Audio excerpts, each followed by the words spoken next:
Assalamu alaikum dear viewers, hope you all are doing well. Welcome to all of you on my YouTube channel Study Abroad with Saki. So in today's video I would like to tell you about a very important European scholarship. The scholarship name is Marie Curie Scholarship and the second name is MSCA, Marie Skłodowsko-Curie Action. This is the full name of Marie Curie Scholarship. So how you can apply for this scholarship? It's the highly paid PhD scholarship in the Europe. और इस scholarship के बारे में ये कहा जाता है कि ये वो स्कॉलरशिप है जो आपको जो एक पीएचडी स्टूडेंट को एक साल के अंदर करोड़पति बना देती है। तो इसका जो स्टाइपेंड होता है वो वेरी करता है समवेयर बिटवीन 2500 टू 3000 और सम और अप टू 3200 यूरो। ठीक है, तो ये इतनी इनफ अमाउंट है कि इसके अंदर आपकी सेविंग्स भी हो जाती हैं और एक साल के बाद आपके पास 1 करोड़ रुपए हो जाता है। इसके आसपास आपके अकाउंट में इतना होता है अगर आप उसको वाइजली यूज कर रहे हैं तो स्कॉलरशिप जो है ये थोड़ी सी कॉम्पिटेटिव है। आज मैं आपको बताऊंगा कि आपने इस स्कॉलरशिप के लिए कैसे सर्च करना है, क्योंकि ये जो स्कॉलरशिप होती है ये प्रोजेक्ट बेस्ड होती है। ठीक है, इसमें सारे डिफरेंट प्रोजेक्ट्स होते हैं। डिफरेंट जो यूरोपियन कंट्रीज हैं उसके अंदर जो डिफरेंट यूनिवर्सिटीज हैं, यूरोपियन कंट्रीज में मोस्टली जो है इटली आ जाता है, फ्रांस है, नॉर्वे है, फिनलैंड है। ठीक है, तो ये जो कंट्रीज हैं इसके अंदर डिफरेंट जो यूनिवर्सिटीज होती हैं वहाँ पे जो डिफरेंट सुपरवाइजर्स होते हैं उनके पास प्रोजेक्ट होते हैं। ठीक है, प्रोजेक्ट्स होते हैं और हर प्रोजेक्ट्स के अंदर एक या दो पोजीशन होती है, मिनिमम जो है ना मोस्टली एक पोजीशन होती है और ये हाईली कॉम्पिटेटिव स्कॉलरशिप होती है। और इसमें ये नहीं है कि आपकी प्रोफाइल बहुत ज़्यादा स्ट्रांग होनी चाहिए। अगर आपके पास पब्लिकेशन नहीं है तो आपकी सिलेक्शन नहीं हो सकती। ठीक है, बहुत सारे ऐसे पाकिस्तानी सिलेक्ट हुए हैं जिनकी जीरो पब्लिकेशन थी। आपको इसके लिए कोई आइल्स की जरूरत नहीं है, सिर्फ आपके पास एक सीवी होनी चाहिए, अच्छी सीवी होनी चाहिए और उसके बाद आपने एक और मोटिवेशन लेटर या कवर लेटर आपने सबमिट करना होता है। ठीक है, इसमें जो मेन बात यह है कि जो प्रोजेक्ट है अगर उसकी आपके जो मास्टर स्टडी है उसके साथ अगर परफेक्ट अलाइनमेंट है तो आपके सिलेक्शन के चांसेस ज्यादा होते हैं। ठीक है, तो ये मेन एक चीज है। बाकी आपकी प्रोफाइल अगर आपकी कोई पब्लिकेशन नहीं है तो इट डज नॉट मैटर। तो आज मैं आपको बताऊंगा कि आपने अप्लाई कैसे करना है, सर्च कैसे करने, आपकी अपनी फील्ड के रिलेटेड जो आपकी फील्ड के रिलेटेड जो प्रोजेक्ट्स होंगे वो आप कैसे सर्च कर सकते हैं। ठीक है, बहुत सारे जो स्टूडेंट्स हैं उनको पता ही नहीं है कि आप अप्लाई कैसे करते हैं। ठीक है, इसका जो मेन पोर्टल है वो कौन सा है, तो आज मैं आपको बताऊंगा कि आपने कैसे अप्लाई करना है। सबसे पहले आपने आ जाना है गूगल क्रोम पे। ठीक है, तो आपने यहाँ पे लिखना है यूरेक्सिस, EURAXESS। इंटर आप करेंगे तो आपके पास ऐसा एक फॉर्मेट आ जाएगा। ठीक है, यहाँ पे आप देख सकते हैं ये ऑफिशियल पेज है यूरेक्सिस का, मतलब जिसके ऊपर मैरी क्यूरी जो स्कॉलरशिप्स हैं, जो प्रोजेक्ट्स हैं वो अनाउंस होते हैं। आप इसमें आप दो तरीके हैं, आप या तो इसके ऊपर आप क्लिक करें। ठीक है, तो जो आपको मेन पोर्टल पे ले जाएगा। और दूसरा, अगर आप बिल्कुल फंडिंग्स देखना चाह रहे हैं, जॉब्स देखना चाह रहे हैं, क्योंकि यूरोप के अंदर जो पीएचडी होती है उसको एज अ जो भी कंसिडर किया जा रहा होता है। ठीक है, तो आप इस पे डायरेक्टली अप्लाई करके डायरेक्ट आपके पास वहां पे डिफरेंट प्रोजेक्ट्स आ जाएंगे। तो मैं आपको पहले यूरेक्सेस इसके मेन पोर्टल पे लेके जाऊंगा। ठीक है, ये आप देख सकते हैं ये इसका पोर्टल है। तो अभी आपको यहाँ पे कोई समझ नहीं आ रही होगी कि कहाँ पे प्रोजेक्ट्स होते हैं। ठीक है, तो आपने करना क्या है, जॉब्स एंड अपॉर्चुनिटी के ऊपर आपने क्लिक करना है। देन नेक्स्ट आपने सर्च करना है, सर्च फॉर जॉब्स। ठीक है, देन नेक्स्ट आपके पास यहाँ पे डिफरेंट प्रोजेक्ट्स, ये जो आपको शो हो रहे हैं प्रोजेक्ट्स ये आ गए। ठीक है, ये ये आप देख सकते हैं डिफरेंट प्रोजेक्ट्स हैं। अभी आपने अपनी फील्ड के रिलेटेड अगर आप देखना चाह रहे हैं, ठीक है, तो आपने क्या करना है, जॉब ऑफर के साथ आप फंडिंग को भी सिलेक्ट कर सकते हैं। यहाँ पे आपने फिल्टर अप्लाई करना है। ठीक है, कंट्री यहाँ पे डिफरेंट यूरोपियन कंट्री है, तो आप कंट्री अगर आपका कोई स्पेसिफिक कंट्री है, अगर आप सिर्फ उसी कंट्री में देखना चाह रहे हैं तो आप यहाँ से स्पेसिफिक कंट्री भी चूज कर सकते हैं। तो मैं ओवरऑल देखना चाह रहा हूँ रिसर्च फील्ड, ये इंपॉर्टेंट है अगर आप अपनी फील्ड के रिलेटेड देखना चाह रहे हैं, क्योंकि हर किसी की अपनी एक स्पेसिफिक फील्ड होती है। तो अगर मेरी बायोलॉजी है, जेनेटिक्स है, तो मैं मैथमेटिक्स या कंप्यूटर साइंस में नहीं अप्लाई कर सकता। ठीक है, तो मैं क्या करूंगा, यहाँ पे फिल्टर अप्लाई कर लूंगा जो मेरी फील्ड के रिलेटेड होंगे, जैसे कि बायोकेमिस्ट्री है, बायोलॉजिकल साइंस है, बायोलॉजी है, बायोलॉजिकल साइंस अदर। ठीक है, इस तरह आप यहाँ पे डिफरेंट फिल्टर अप्लाई कर सकते हैं।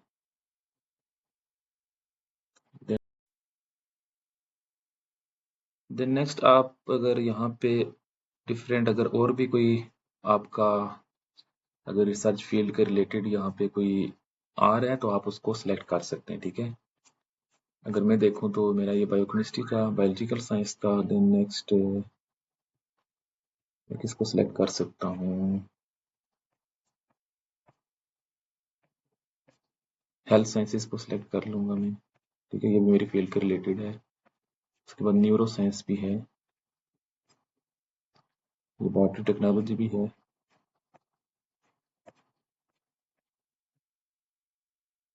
मेडिकल टेक्नोलॉजी, मेडिकल साइंसेस, ठीक है, मेडिसिन। तो ऐसे आप अपनी फील्ड के रिलेटेड जो भी यहाँ पे रिसर्च फील्ड्स आ रही हैं, ठीक है, इनको आप क्या कर सकते हैं, न्यूरोबायोलॉजी है, न्यूरोलॉजी है, न्यूरोबायोलॉजी, ठीक है, न्यूरो साइंस, इन सब को आप सिलेक्ट कर सकते हैं जैसा कि मैंने अभी सिलेक्ट किए हैं। इस तरह आप अपनी फील्ड के रिलेटेड जो भी आपकी रिसर्च फील्ड्स हैं, यहाँ पे जो कीवर्ड्स हैं उनको आप सिलेक्ट कर सकते हैं। इससे ये होगा कि आप जब फिल्टर अप्लाई करेंगे तो जो भी प्रोजेक्ट्स यहाँ पे आएंगे वो सिर्फ आपकी फील्ड के रिलेटेड आएंगे, तो इसमें आपको थोड़ी सी आसानी हो जाएगी कि कौन से प्रोजेक्ट आपके जो प्रीवियस रिसर्च है उसके रेलिवेंट हैं, तो आप उसमें अप्लाई कर सकते हैं। देन नेक्स्ट रिसर्च प्रोफाइल, इस पे ज़रूरत नहीं है आपको, सेक्टर को भी आपने नहीं सिलेक्ट करना, एकेडेमिया लेवल ये आप चेक कर सकते हैं। मोस्टली यहाँ पे जो पीएचडी और पोस्ट डॉक की पोजीशंस होती हैं या कोई भी जो दूसरी जॉब्स होती हैं just like senior group leader या यूनिवर्सिटी के जो प्रोफेसर होते हैं, असिस्टेंट प्रोफेसर, एसोसिएट प्रोफेसर, तो आप यहाँ पे अगर आप पीएचडी के लिए अप्लाई कर रहे हैं तो पीएचडी आप सिलेक्ट कर सकते हैं, अगर आप पोस्ट डॉक के लिए अप्लाई कर रहे हैं तो आप पोस्ट डॉक को भी सिलेक्ट कर सकते हैं। तो मैं पीएचडी के लिए कर रहा हूँ। फंडिंग प्रोग्राम्स, फंडिंग को भी आप छोड़ दें, यहाँ पे डिफरेंट जो फंडिंग प्रोग्राम है ये ऑलमोस्ट सारे प्रोग्राम जो होते हैं वो फंडेड ही होते हैं। ऑफर कैटेगरी को भी आप रहने दें, उसके बाद फिर आपने क्या करना है, अप्लाई फिल्टर्स। अब जब आपने फिल्टर अप्लाई कर लिए हैं तो आप ये देखें सर्च रिजल्ट 243, ठीक है। उसके बाद आप देख लें कि नीचे जो सर्चेज हैं जो मैंने अपनी जो रिसर्च फील्ड सेलेक्ट की थी, ठीक है, उसके रिलेटेड 243 प्रोजेक्ट्स जो हैं वो यहाँ पे आ गए, ठीक है। ये डिफरेंट यूरोपियन कंट्रीज में होंगे, आप ये देख सकते हैं, ये ऑस्ट्रिया में है, ये भी ऑस्ट्रिया में, ये चेक रिपब्लिक में है, ठीक है, पोलैंड में, ठीक है।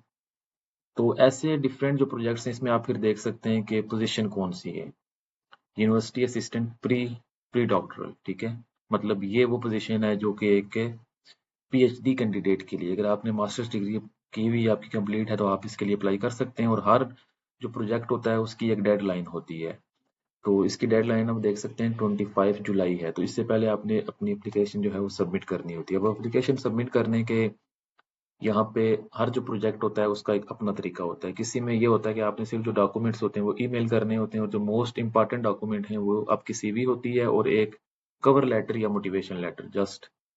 और कोई ऐसे भी प्रोजेक्ट्स होते हैं जिनका एक अपना पोर्टल होता है, तो वहाँ पे आपने डिफरेंट आपकी जो डिग्री सर्टिफिकेट्स होते हैं वो भी आपने अपलोड करने होते हैं, उसके बाद पासपोर्ट वगैरह, आईडी जो आपकी होती है।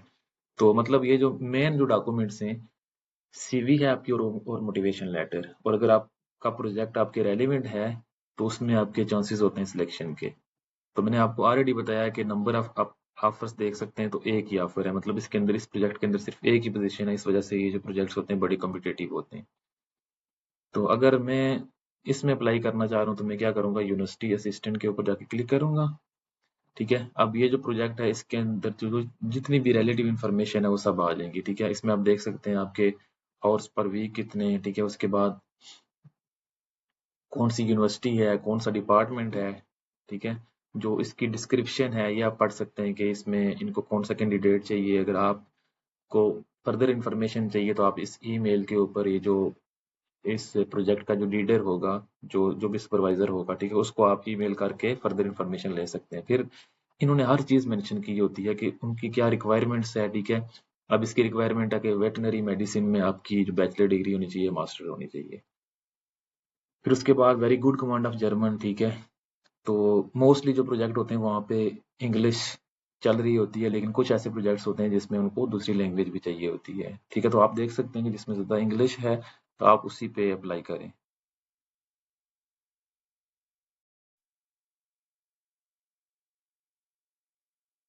जैसा कि मैंने आपको बताया कि हर जो यहाँ पे प्रोजेक्ट होता है, हर जो पोजीशन होती है, उसका एक अपना प्रोसीजर होता है एप्लीकेशन सबमिट करने का, ठीक है। किसी में आपने सिर्फ डॉक्यूमेंट्स जो होते हैं वो ईमेल करने होते हैं, और किसी में आपने किसी पोर्टल पे अप्लाई करना होता है, ठीक है। अब ये जो प्रोजेक्ट था, इसमें सिर्फ आपने क्या करना है कि अपने जो डॉक्यूमेंट्स हैं वो ईमेल करने हैं। एक ईमेल जो मेंशन थी उसके ऊपर आपने सीवी है और जो मोटिवेशन लेटर है, ठीक है, ये आप सेंड कर सकते हैं। उसके बाद अगर उनको फर्दर डॉक्यूमेंट्स आपके चाहिए होंगे तो वो आपसे कांटेक्ट कर लेंगे। देन नेक्स्ट उसके बाद अगर देखा जाए तो एक और प्रोजेक्ट है, जूनियर या post doctorate researcher in molecular and translational cancer pathology. आप क्या करेंगे, इसके ऊपर आप क्लिक करेंगे तो चेक रिपब्लिक में ये पोजीशन है, और आपको भी पता है कि जो पीएचडी और पोस्ट डॉक्टरेट हैं यूरोप के अंदर वो एज ए जॉब भी कंसिडर किए जाते हैं। अब इस प्रोजेक्ट की सारी रिक्वायरमेंट्स यहाँ पे गिवन है, ठीक है। ऑफर जो उसकी डिस्क्रिप्शन है, नंबर ऑफ वैकेंसीज, मैंने आपको ऑलरेडी बताया था कि इस प्रोजेक्ट के अंदर ये जो प्रोजेक्ट्स होते हैं इनके अंदर मोस्टली एक या दो वैकेंसीज होती हैं, मोस्टली एक ही होती है। फिर उसके बाद जॉब डिस्क्रिप्शंस, मतलब आपकी जॉब क्या होगी, क्या क्या आपने उसके अंदर काम करना है, ठीक है। फिर उसके बाद वेयर टू अप्लाई, ठीक है। अब ये कह रहे हैं कि आपने कहाँ पे अप्लाई करना है। इनकी जो रिक्वायरमेंट्स हैं, आपके पास पीएचडी होनी चाहिए, इसके लिए मस्ट डिग्री। अगर आप पोस्ट डॉक्टरेट के लिए अप्लाई कर रहे हैं तो आपके पास पीएचडी होनी चाहिए। अगर आपके पास मास्टर डिग्री है तो फिर आप पोस्ट डॉक्टरेट के लिए अप्लाई नहीं कर सकते। तो आपने ये सारी रिक्वायरमेंट्स पढ़ लेनी है, ठीक है। इसमें जो देख लें, लैंग्वेज जो है मैंने आपको बताया था कि मोस्टली इंग्लिश होती है।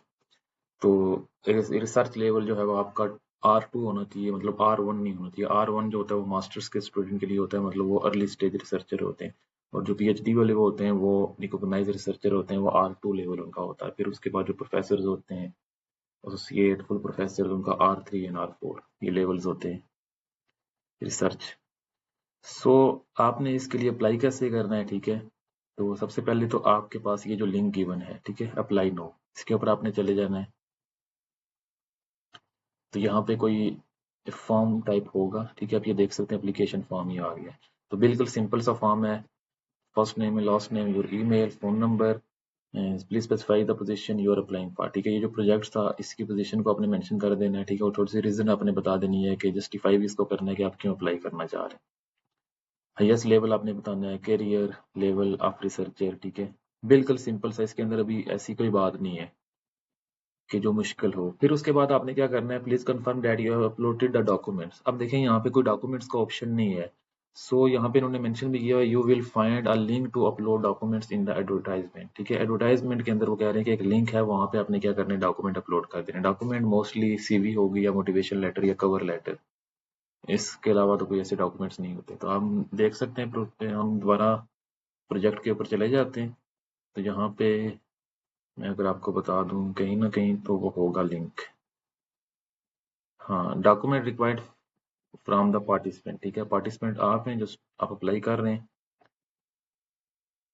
Link to application form for the selection process, जो अभी हमने जो फॉर्म ओपन किया था, ठीक है, ये उसका लिंक है। पहले आपने वो फिल करना है, फिर उसके बाद link for submitted the required documents. अब ये लिंक है, इसके ऊपर आपने क्या करना है, डॉक्यूमेंट सबमिट करने। और डॉक्यूमेंट्स भी कौन से करने हैं, submit professional CV and cover letter, सिर्फ दो डॉक्यूमेंट्स हैं, ये आपने सिर्फ सबमिट कर देने, ठीक है। तो ये इसका लिंक आ गया, ठीक है। जो यहाँ पे आपने क्या करना है, link for submitted the required documents, इसके ऊपर आपने सिलेक्ट करना है, ठीक है, फाइल सिलेक्शन। तो यहाँ से आप कोई भी फाइल अपनी सिलेक्ट कर सकते हैं, ठीक है, जो भी आपकी सीवी होगी। और आपका जो कवर लेटर आपने पहले बना लेना है, इस प्रोजेक्ट को देखते हुए अपनी रिसर्च जो होगी उसको अलाइन करके फिर आपने ऐसे सबमिट कर देने, और आपकी एप्लीकेशन जो होगी वो कंसिडर हो जाएगी। फिर फर्दर इसकी शॉर्ट लिस्टिंग होगी। तो ऐसे ही ये प्रोजेक्ट जो होते हैं, इस तरह की एप्लीकेशन आप सबमिट कर सकते हैं। इस तरह आप यहाँ पे देख सकते हैं बहुत सारे प्रोजेक्ट्स हैं, ठीक है। ये असिस्टेंट प्रोफेसर की वैकेंसी है, मैंने आपको बताया था कि इसके अंदर बहुत सारी आती रहती हैं इस तरह की। फिर उसके बाद post doctorate researcher in biochemistry and proteomics, assistant professor,